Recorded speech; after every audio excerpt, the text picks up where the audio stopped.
Hello, I'm Julia Bradsher, and welcome to Take 5 with GFPI. Today we're talking with Ron Meeusen, and Ron is the co-founder, partner, and principal of Cultivian Ventures. Ron has over 30 years of experience in bringing new technologies and products to market. He's led R&D for major corporations in agricultural chemicals, field crop and vegetable genetics and breeding, animal health, and novel foods. And prior to forming Cultivian, Ron led biotech R&D at Dow AgroSciences and founded a successful biopharmaceutical company. He's speaking today at GFPI's Symposium on Food Protection Technology about funding challenges and opportunities. Welcome, Ron. Thank you, Julia.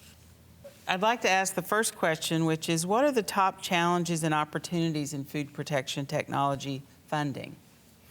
Well, they're the same challenges and opportunities that food protection faces. The top ones are, of course, the contaminants and the pathogens that sometimes get into our food supply. And you know better than I the big four: E. coli, Salmonella, Campylobacter, Listeria.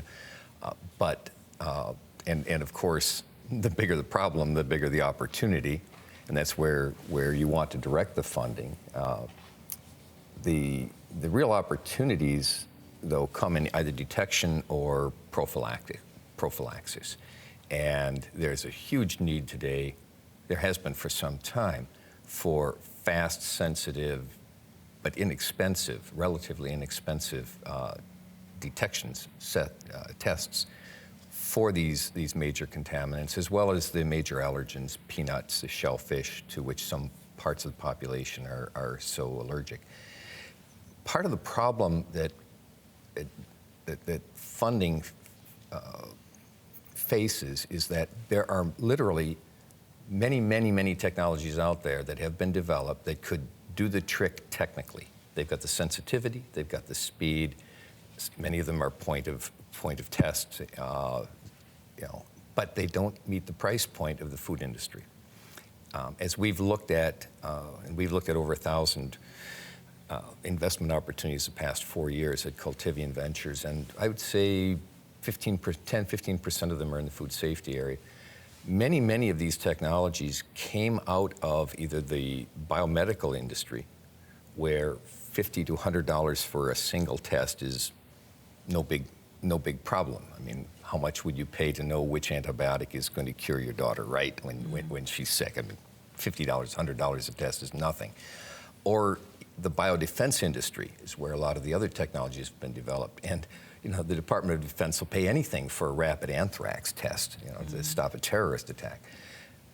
But you take these tests to the food industry, which has a completely different price point. The food industry has to process massive volumes of material, millions of beef carcasses a year, hundreds of millions of pounds of grains and other things, fresh vegetables, et cetera, on typically razor-thin margins. So that means they need to do a lot of tests, and they can't pay much for them. And $50 a test, $100 a test, in many cases $1 a test, is just prohibitive. So the real trick and the funding challenge today is to find those technologies that meet the speed, sensitivity, but the price point that the food industry needs, so they can adopt them widely enough and use them widely enough to make a dent. Okay, thank you. And in thinking about these challenges and opportunities, what are investors looking for that food protection might address? Well, the public is becoming, well, first of all, investors are always looking for return on investment. That's paramount. Much of the money that we invest from our fund, if you trace it back, it belongs to people's pensions, their retirement incomes. That's aggregated through pension funds or insurance companies or annuities, whatever. But it's other people's money, and they're counting on us to make a return on it. So, number one, we need to make a return. How do we do that? We look for unmet needs in society for which technologies are being developed, where we can put the money to work and do good while we're doing well. In the food safety area, as you know better than here at the Institute better than I do, certainly. The public is becoming more and more concerned and focused on food safety. Consumers are demanding higher and higher levels of food safety, and that means we need new technologies in the industry to assure that, to meet those needs. So we're looking for those. We've looked at, I don't know, a couple dozen different technologies, either to detect pathogens or prevent pathogens growth, but they need to meet some pretty stringent requirements. One I mentioned is the price point. We actually looked and came very close to doing an investment in a Pennsylvania company that had a very interesting piece of equipment that would allow us 99.99% detection of E. coli on spinach or lettuce before it left the plant. So you could catch this before it ever got to the store shelves. And it was a penny a pound, and the industry couldn't bear it. Penny a pound was too high. I mean, that's how narrow the margins are on lettuce and leafy greens.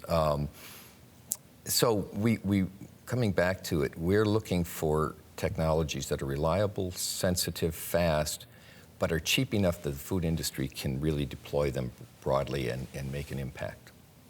So just a follow-up question to that, do you think that anything has changed from for example, the Food Safety Modernization Act? Would that change the minds of the market today for that technology in Pennsylvania compared to, say, 2 years ago?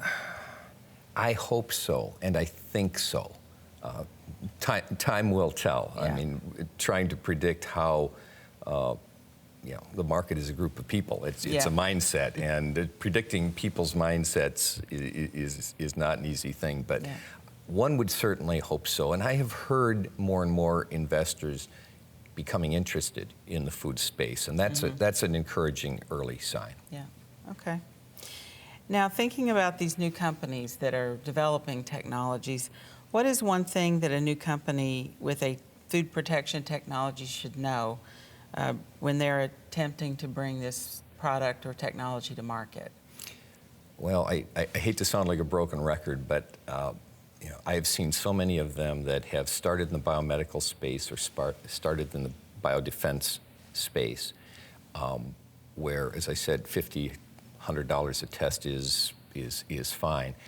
And then they say, well, food safety is important. Let's take our technology over there. And then they find out that, well, they might have to meet 50 cents a test or 25 cents a test. And many of them don't take a hard enough look at the realities of the food industry with these massive volumes that we process and have to test, which means you need to be able to buy lots of tests, which means they can't be expensive. And I think if there's one thing I would say to an entrepreneur eyeing this sector is get out there, talk to your end customers, understand the constraints that their business operates under. Good, okay. And are there any particular new technologies that you would like to see in the market? There are a number. And we're tracking quite a few of them. There are groups that are working on smart packaging, plastic, or things that can be put into plastic films that will change color if the food that's inside has developed E. coli or salmonella or such things. There's a professor at Purdue. I've been tracking his technology for 6 years, Julia. One of these days, now that he's got tenure, I think he's going to turn his attention to commercializing it. But it's exactly that. He's got a bacteriophage that he's developed that he can coat onto a spot on a sheet of plastic, and when it hits E. coli, it not only kills the E. coli, but it turns it red. It causes the E. coli to make a color and sort of wave its, say, hey, here I am, and so you've got now the potential for a color-changing, pathogen-sensing plastic wrap. Those kinds of things could be very, very powerful and cheap. You can just set it. Good. Okay. Well, I think we're out of time, so thank you, Ron. My pleasure. And that's it for this episode of Take 5 with GFPI.